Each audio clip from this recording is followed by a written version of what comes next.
Assalamualaikum, Ustaz. Wah, ngapain, Ustaz? Bang Heru ini, Masya Allah, gimana kabar? Sehat, Ustaz. Alhamdulillah. Alhamdulillah. Ngapain, Ustaz? Sendirian? Ya, sama teman-teman lagi. Sama teman-teman.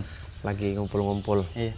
Kayaknya ada yang dipandang indah amat sih. Apaan ya? Di situ ada ngumpul beberapa keluarga Anda di situ. Masya Allah. Sama anaknya. Makanya lihat ngapain aja di itu.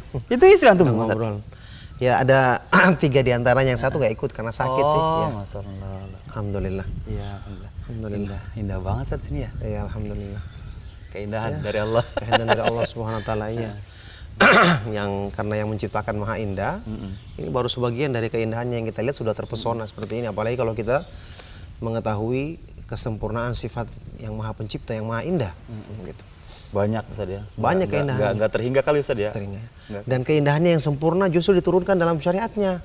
Masya Dalam agama Islam itu keindahan yang Allah Subhanahu wa taala jadikan dan paling sesuai dengan fitrah manusia, kebutuhan manusia, sebab yang menyenangkan hati manusia, semua keindahan dalam Islam luar biasa. Tapi Afan, Ustaz, ini ada beberapa keputusan sama syariat yang diturunkan sama Allah bagi sebagian orang itu dirasa Afan, Ustaz, kurang mengena gitu, Ustaz. Bagi sebagian orang. Kalau ana sih insya Allah udah ini insya Allah. Seperti diantaranya hukum waris, Ustaz, itu kan nggak sama laki sama perempuan. Iya, lebih banyak laki-laki. Kenapa laki-laki lebih banyak gitu, perempuan lebih sedikit gitu kan. Iya, barakallahu fikum ya. Iya, sebetulnya masalah itu keindahan itu akan dirasakan benar-benar indah bagi orang-orang yang hatinya terbuka untuk menerima keindahan. Hatinya terbuka untuk menerima keindahan tersebut, ya. Kalau mengikuti keinginan orang, ya orang kan banyak keinginannya. Contohnya dalam urusan dunia saja. Dalam urusan dunia saja, kita bisa menerima misalnya keputusan dokter yang sedang praktek, dokter ahli spesialis. Ketika memutuskan harus operasi, harus amputasi, tetap kita lakukan padahal kita tidak sukai. Tapi kita anggap itu adalah yang terbaik. Padahal dokter bisa salah diagnosa kan? Bisa salah keputusan, manusia biasa, tidak sempurna. Ilmunya tidak sempurna, sifat-sifatnya. Allah Subhanahu wa taala yang maha sempurna. Tentu ketika dia memutuskan maka itulah yang terbaik karena dia lebih tahu tentang makhluk yang diciptakannya, tentang manusia. Namanya pencipta, dia lebih tahu tentang keadaan yang diciptakannya. Iya, tapi kan ada kepuasan manusia kan beda-beda, Ustaz. Ada itu kan salah satu contohnya. Ada lagi contoh lain seperti misalnya nih anak laki-laki nih, Ustaz ya. Anak sih pengen banget gitu kan. Kayak Ustaz gitu tadi. Masalah poligami. Gitu maksudnya. Itu bagaimana, Ustaz? Itu kan keputusannya itu kan mungkin di satu pihak buat kita nih ya, menguntungkan ini kalau dilihat dari segi sahabat apa gitu, laki-laki gitu ya.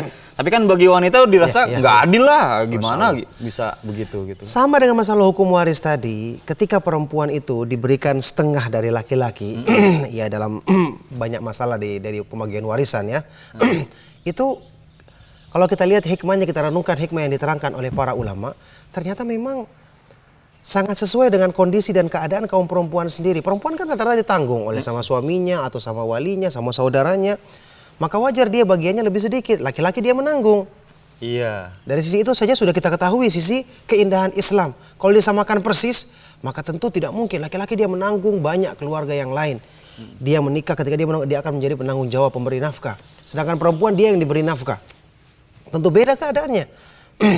Nah, sama dengan seperti pensyariatan poligami tadi. Allah Subhanahu wa taala yang menciptakan laki-laki tahu laki-laki itu punya kebutuhan yang lebih. Tentu tidak bisa dinilai dengan keadaan seorang perempuan yang berbeda dengan laki-laki. Ya, harusnya baik laki-laki maupun perempuan ketika ada hukum-hukum syariat seperti ini, mereka bersangka baik. Allah yang menciptakan kita, masa kita lebih tahu dibandingkan Allah Subhanahu wa taala? Allah berfirman dalam Al-Qur'an, "Ala ya'lamu man khalaq wa huwal latiful khabir." Bukankah Allah yang menciptakan, dia lebih tahu tentang makhluk ciptaannya? Dan dia maha al-latif, lembut, maha halus, lagi maha terperinci pengetahuannya. Jadi permasalahannya di sini adalah ketika hati itu tidak terbuka, maka akan segala sesuatu akan dipandangnya buruk. Contoh sederhana saja. Apa itu, Ustaz? Orang makan. Iya. Kita makan di pinggir pantai ikan bakar, makan ayam goreng, makan yang enak ketika sedang lapar. Rasanya bagaimana? Nikmat nggak? Nikmat, insyaallah. Baik. Sekarang kalau kita bawa makan ini ke rumah sakit. Oh iya, nggak enak. Kasih ke pasien. Nggak enak kan? Nggak enak. Masalahnya di mana? Di makanannya atau di orangnya? Iya, di orangnya. Di orangnya. Ketika dia belum bisa nerima, jangan disalahkan makanannya dong. Berarti Anda yang masih berpenyakit hatinya. Kalau hatinya dibuka, kenal tentang kemahaindahan Allah dan dilaksanakan dengan benar-benar mencari keridhoannya, itu akan terasa indahnya. Tapi kan ini Ustaz, ini bicara logika nih Ustaz. Ya, ini bicara logika dulu Logika, Ustaz. ya. Kalau ini Ana mungkin menilai sedikit dari sisi wanitanya nih. Mereka kan paling mana bisa begitu, ntar kagak adil lah dari beberapa sudut, misalnya nafkahnya atau apanya gitu Ustaz. Kunjungannya segala macam. Kecenderungan hatinya. Iya, itu dia Ustaz. Itu yang menjadi pokok bahasan mereka. Nggak mungkin itu. Nggak mungkin gitu. Bisa sama gitu Ustaz. Itu Ya. bagaimana Ustaz? Sekarang nih gini Ustaz, dari ini antum Ustaz, pengalaman antum aja. Oh begitu.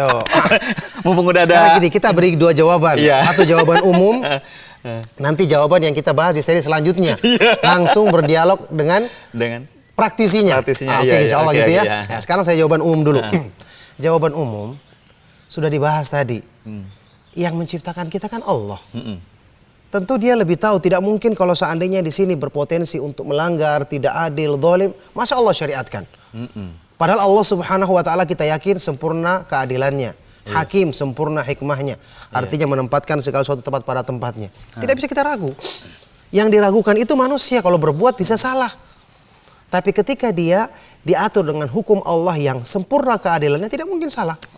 Makanya kalau terjadi kesalahan itu pada manusianya, bukan pada hukumnya. Nah, inilah yang menunjukkan kalau orang yang berpegang, yang melaksanakan ini, dia belajar, dia bertanya sebelumnya, dia mengkaji agama, insya Allah akan dia terbimbing dengan bimbingan agama. Ini jawaban umum. Jawaban berikutnya nanti kita. Tapi ini Ustaz, apakah yang berpoligami itu buat Ustaz aja gitu maksudnya? Buat Ana juga pengen Ustaz. Maksudnya Teman-teman buat orang yang teman-teman juga semua. mungkin ada beberapa teman Ana Ustaz nazar kagak jadi itu. Ke mana-mana itu. Ya Ana juga pernah nazar kagak jadi gitu. Cuman banyak kasus di luar sana itu Kayaknya kalau antum bukan cuma pernah kayaknya. Ya maksudnya gitu Ustaz. Ya begitu apa cuman buat orang yang berilmu aja gitu, apa orang yang ceramah gitu ya. Yang umum yang ilmunya ya boleh bilang sedikit lah gitu. Terus teman-teman tuh tadi sudah dibilang tidak ada pengkhususan. Ketika Nabi SAW menyebutkan, membacakan ayat-ayat Al-Quran tentang poligami dan beliau sendiri mempraktekannya, para sahabat juga mempraktekannya. Tidak ada yang bertanya, ya Rasulullah ini hanya khusus untuk engkau, kecuali kalau lebih dari 4 ya, itu kan ada kekhususan bagi Rasulullah SAW. Tapi sampai 4 ya, mathna wa thulatha wa ruba, 2 atau 3 atau 4 ini berlaku untuk semua. Tentu bagi yang mampu ya, kata Syekh Ibnu Utsaimin rahimahullah taala, mampu dari segi harta, pembagian nafkah yang layak ya, mampu dari segi fisiknya untuk memenuhi kebutuhan mereka yang khusus. Yang ketiga, mampu dalam segi keadilannya, yakni mengatur sesuai dengan peraturan syariat untuk dia bisa menjalankan pembagian yang adil dalam hal memberikan waktu bermalam, waktu berkunjung, memberikan nafkah, memberikan rumah, dan yang layak tentu bagi kehidupan yang ada di sekitarnya. Kalau yang adil itu kan adil dari segi mana gitu Ustaz ya? Makanya tidak semua dalam semua adil tidak akan bisa. Ada orang sebagian mengatakan adil itu kita harus, misalnya kita merayu yang ini, kita juga harus rayu dengan yang sama di yang kedua. Tidak mungkin seperti itu. Iya. Kalau Ana tuh gitu Ustaz, sama istri Ana bilang, Bang, masih ada kan sunnah-sunnah yang lain yang bisa dikerjain. Sunnah itu kan bisa ini dulu gitu kan. Betul kita katakan. Kan itu beda-beda keadaan setiap orang. Tidak semua orang kita suruh, tapi kalau orang yang membutuhkan, yang menginginkan, kenapa dilarang? Iya. Begitu. Kita juga katakan sama dia, kenapa justru sunnah ini yang diperintahkan untuk ditunda? Kenapa sunnah-sunnah lain juga tidak dikatakan jangan dulu yang ini? Ya begitu. Jadi harus seimbang dalam menilai begitu. Mungkin karena ketakutan mereka aja ya, kan ketidakadilan segala macam. Mudah-mudahan dengan terus belajar, dia minta nasihat, dia akan Allah Subhanahu wa taala bukakan hatinya untuk menerima. Insyaallah nanti kita akan kita tanya Ustaz di seri ya, kita di episode selanjutnya tahu gitu nanti biar kita dikasih berbagi pengalaman lah sama sahabat yang lain nih, bagi seperti inilah gitu, tidak ada konflik yang langsung praktekannya gitu ya. Iya Ustaz. Dan antum saksikan sendiri kan kita sama-sama perjalanan. Iya, alhamdulillah. Iya. Alhamdulillah. Barakallah. Ya udah Ustaz ya gitu sana dulu ya Ustaz ya. Syukran jazakallah. Assalamualaikum. Assalamualaikum warahmatullahi wabarakatuh.